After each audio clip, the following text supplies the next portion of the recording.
It's really interesting that the storytelling that we've all been kind of trained to do is related to work or to social media. And social media, when you're like more like a teenager, the way that it looked was more like Facebook, Instagram, where you're showing these parts of your life that basically your peers are doing as well. So, if you're in sports, maybe you're taking pictures there, or if you travel, you take pictures, and then it just kind of evolves with you. So, stories for humans are really central to how we understand life. Like, they are so important. We are completely and absolutely obsessed with stories. And it makes sense because stories were how we learned about the world. Like, our brains are not just, we don't just take things literally. I mean, you can if you're more left brain dominant, and we're unfortunately trained to be more left brain dominant, even though it's not the master, not the correct attention way of seeing things we should be living. But the thing is that we do have a right brain, and our right brain, its attention is to see a bigger picture, is to see a story, is to think in metaphor, because metaphor, symbolism is actually very meaningful to us. To derive meaning in our life is actually how we operate from our better self, our right brain, because it takes a certain kind of attention to be aware that there are symbols in the world. And if you take things literally, or like only in a materialistic sense, meaning that things are mechanical and they just kind of are what they are, but it doesn't have significance, it doesn't have symbolism, it is what it is, then you lose a richness to life. You limit your kind of attention, and it actually is really bad for you. So to think in symbols, to see meaning in the world, to see things as significant, and to have your own kind of cosmology in which you can interpret symbols and events, actually makes you happier, and it's you seeing life from the way you're supposed to see it, the right brain, seeing this bigger picture, seeing things from a metaphor, interconnected, meaningful. Okay, so I just started thinking about our common modes of storytelling, because even though we've kind of lost this art of oral traditions where, in your tribe you had kind of like a set mythology, or you had certain stories that they had core messages that would be repeated. If I feel like if I read certain fantasy books, a character will be like, "Can you tell me this story? I love it." And it's true, we have that ourselves, where there are certain books we read growing up where we're like, "Oh, I love that story." But so that's kind of like an image of how more when we were tribal, we had more oral traditions, where we shared information. And that's not just like, that's really discovered all across the earth. So like, for example, in Europe, a lot of like Celtic traditions weren't able to be like preserved because they spoke it orally. And for the Druids, they did not, like, they were mystical men, and they did not believe in writing anything down. So that was one of the ways in which information was lost, as like Romans and Catholicism started to come and take over and say that, like, those old ways of seeing were banned. Isn't that so interesting? Like, religion or spirituality isn't really just like, oh, these practices and culture. It's actually a way of seeing the world. And there are just different systems of power that have come through in different, different generations that have said, hey, this is the way that you can see things. And if you don't see it from this way, that's illegal and actually bad and will kill you. So we, as people, we've been both incentivized and trained and threatened into seeing things in a particular way. And if we look at our current culture, the way that we currently live, where things are very mechanical, we do not prioritize human life. because, you know, the biggest thing you can do is make money. The most respectable thing you can do is make a bunch of survival tokens, amass a bunch of survival tokens, and then show off all the cool things you can do with it. And that, you know, that is like our aspiration of success. That's our image of success. But really, I see that as us worshiping a false god. I see it as us like worshiping money in this way that we literally think it's more powerful than the sun. Like, we think it's more powerful than the earth. But it's just a symbol, you know? It really is. And you have to have a group of people who really believe in it and hold up the value of it, even though it has no intrinsic value. It's just literally a, you know, it's a number. You know, now a lot of us don't even use cash. It's just numbers in an account. Like, it's literally the worshiping of numbers in a way. And, you know, we attach all kinds of moral attributes depending on what your numbers look like. And so it's this very materialistic way of seeing things. And, you know, the problem with it is that the means of making money are, they are counterproductive. They actually contradict life. Like, to make more of this imaginary symbol, you actually have to kill life. You know, you kill resources, you know, land, animals, the planet. You kill and you subordinate humans. So whether, you know, in all kinds of ways, you know, you could look at the prison system, the prison industrial complex. That is one form of it. But then, you know, you could say that a lot of jobs are basically the same thing, but you have like more flexibility. But essentially you feel like you have to operate in the system. If you don't, then you feel like there's no way to survive. And so we have all these stories about success and meaning put onto people who have apparently made a bunch of survival tokens. And the modes in which we talk about this kind of shared mythology is we do it through our social media. And social media, you know, has different purposes. So like Instagram is very different than YouTube, which is very different than LinkedIn. And on LinkedIn, the story that you're telling is, you know, about your work accomplishments, and you're creating this professional persona.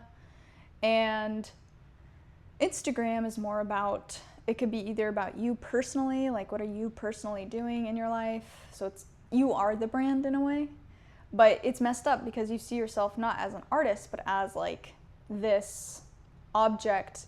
Like you're basically, you're like trying to sculpt an image of yourself, like, and make this product so other people see you in a certain way.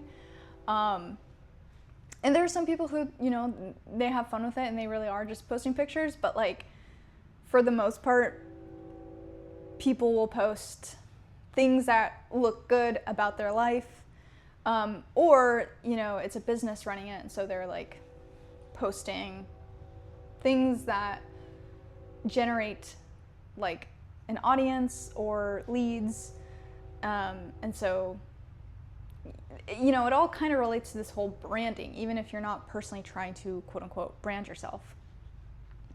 So that's like the one kind of story, you know, the social media has become our way that we storytell.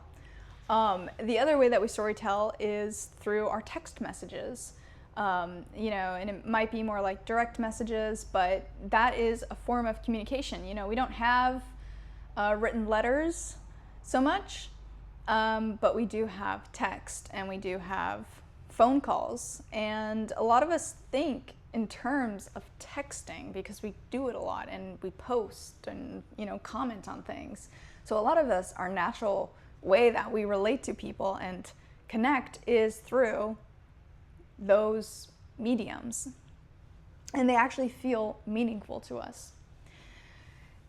So for jobs, when because we venerate our survival tokens and we venerate money over life,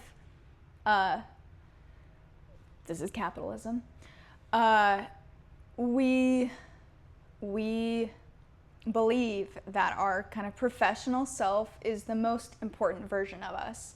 And so when you are like job interviewing, you're building up a whole story, but it's like recruiters now are saying, oh, it's not just your resume that matters. It's got to be your LinkedIn. We got to see how you're connected to other people, because people can everybody's just submitting the same kind of resume now, and so they kind of need additional forms of social proof for you to stand out, and that comes down to your storytelling. And if you even try to improve your professional outcomes, you are going to find a lot of recruiters who talk about storytelling. And actually brands talk about storytelling. And it's just so interesting to me that if you think about it, it's like capitalism, this means of making money, has taken this tool or this way that humans are, which is we tell stories to each other. They're very essential to how we understand the world and construct our understanding of reality. They've taken that as a means to make money. They've taken it as a means of how they actually create their profit, because a brand is not the logo of a company.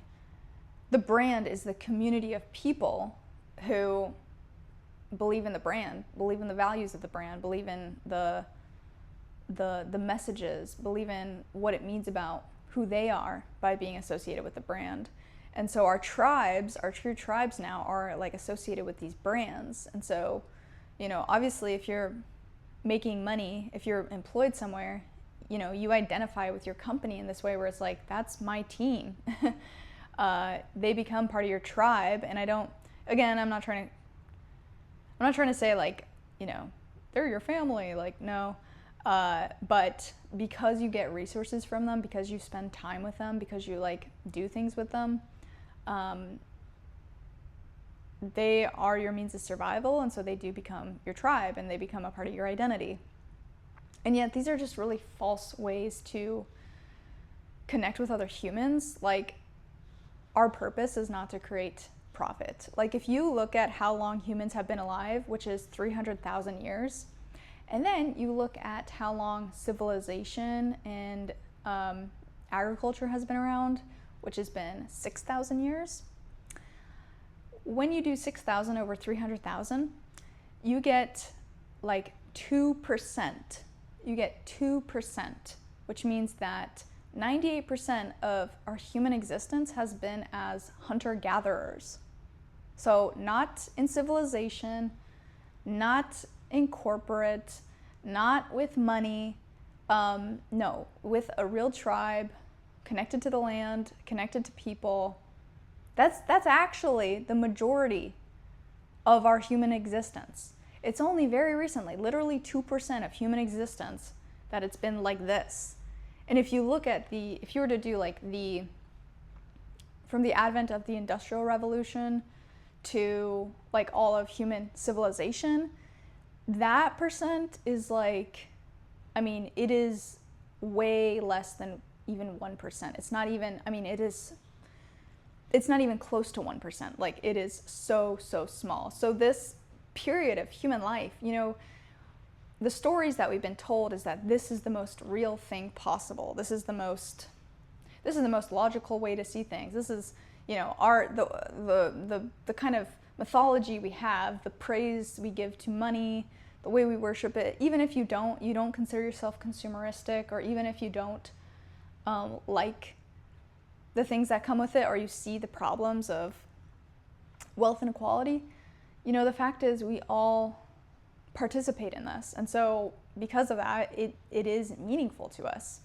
And to me, I think the way that we actually move through this is that we have to shift our attention. And in fact, that's what Dr. Ian McGilchrist talks about in his books and his work, is that we've been operating more from the left brain than the right brain, and the difference is this way of seeing. The left brain sees things compartmentalized, atomized, in pieces, separated. It looks at the details, whereas the right brain sees things as relational, interconnected, meaningful, significant, spiritual, and it has a bigger point of view. And so that is the way we're supposed to see things. And actually, if you go into nature, your brain switches its attention. So if you're focusing on a task, you're actually more in this kind of like hunter left brain mode, where you're like, okay, I'm doing the details of this, I gotta get this done, da da da.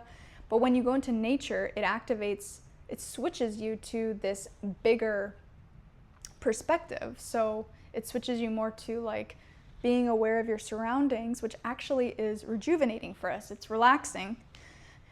And that's why being in nature can be so restorative and feel so good, is because we actually are operating more from our right brain, because our attention has switched. It just naturally does that, because you just become more aware of your surroundings. You're not just locked into one thing.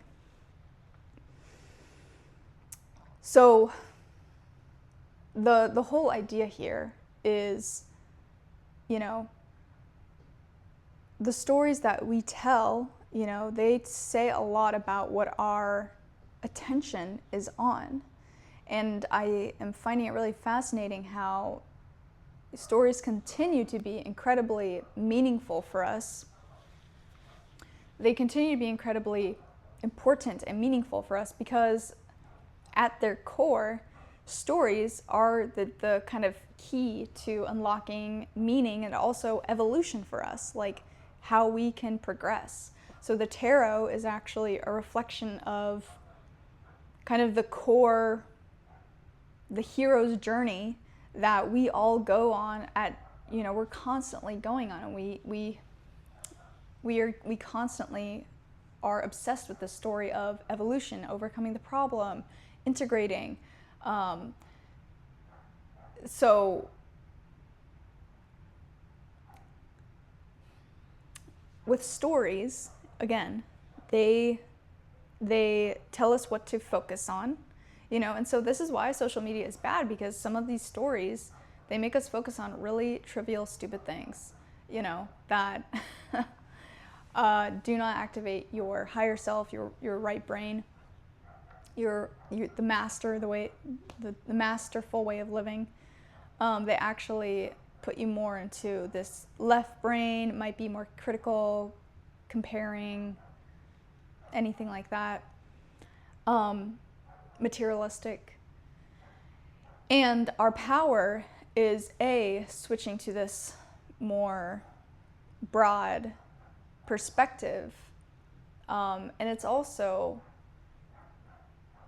the kinds of stories that we choose to listen to, the kinds of stories that we participate in and, you know, repeat, because the truth is that tradition still exists. This oral tradition of storytelling still exists in us. We just do it in this modern way through social media, and we do it in these different ways, whether it's in this kind of job interview format or, you know, an Instagram format or Facebook format.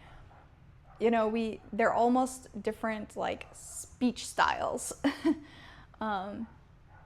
And to me, what I've realized, the hardest thing as an adult and trying to grow my career has been how I've had to be atomized and I've felt like focusing on my professionalism, you know, it does sever me from my true self, where it's like, if you show, you know, a mistake or you show your humanity, that will be used against you. And they don't really, and the other thing is that they want subordination. So hierarchy is very much built into the career ladder. And if you don't show like absolute and total subordination, but it's not even just like showing the subordination, it's also a matter of being able to understand the unspoken rules. If you ever deviate from the unspoken rules, okay, you are not as valuable and you are expendable. And so there's just a real cruelty that we have to go through in order to be professional, and yet we actually don't get the same courtesy back as professionals if you are, in a subordinate position. And this is just not how humans are. This is just not how we're supposed to be. We're supposed to be whole. We're supposed to be connected to the people that we surround ourselves with. If you look at hunter-gatherer societies, they're close-knit. Like, the most important thing that matters to them is their relationships, because they literally survive together. But work, you're not supposed to consider those people your family, because frankly, they can cut you off at any moment. And in fact, if they think you're a liability, you're gone. And the liability is not something that is reasonable, or not always reasonable. Something like, oh, wow, you were harassing someone at the office, or, you were jeopardizing someone's safety. It's things like, oh, you said this in a tone that we found to be rude, and so actually we think that you're unqualified. We think that this is your entire personality, or you made one mistake that actually isn't that big of a deal or could definitely be worked around, but you know what? You are on the chopping block now. So we have to contort ourselves. We have to play like this puppet of ourselves in order to survive and get our survival tokens. And then we have to make up a whole story about our quote-unquote professional self in this interview process. And if you are a human in that, you're expected to be a human in that, be friendly, create a connection to them. But the truth is, especially my last interview experience, if you make one mistake, they will cut you down like you're nothing, because actually you are nothing to them. You're not a person. It doesn't matter if you built a relationship with them, because they hold the power in the hierarchy and you don't. And this is not natural for humans. This is not how we're supposed to live. And I think it's just interesting how our social media and the stories that we tell kind of teach us how to be these atomized versions of ourselves. But that's not what's meaningful to us. We actually need to be our whole selves in order to be happy and healthy. And we're feeling these effects of having to sever ourselves from our authentic self, sever our feelings, oh, you can't be mad about that. That's unprofessional. It's like, what the hell? Actually, it's unprofessional that you made me feel this terrible, but I'm the one that has to suppress my feelings and, assume responsibility for something that actually in a human-to-human relationship would not be acceptable. There's just dynamics that make us subhuman. And, I don't like telling the professional story of myself. I actually consider my character to be very professional. If you think of professionalism as being considerate, responsible, thoughtful, that's actually just my character. That's just who I like to be. But my issue with professionalism is that it absolutely gets weaponized into this way that is, if someone feels that you did something that they didn't like, they can now call it unprofessional. So it actually becomes another policing tool, but we're all trained to venerate professionalism because that's your pathway to making your survival tokens and living. And I don't like it. The story of who I am, the story of who we are is so much deeper than, the work contributions we've done. And I would rather live from that perspective than this compartmentalized one.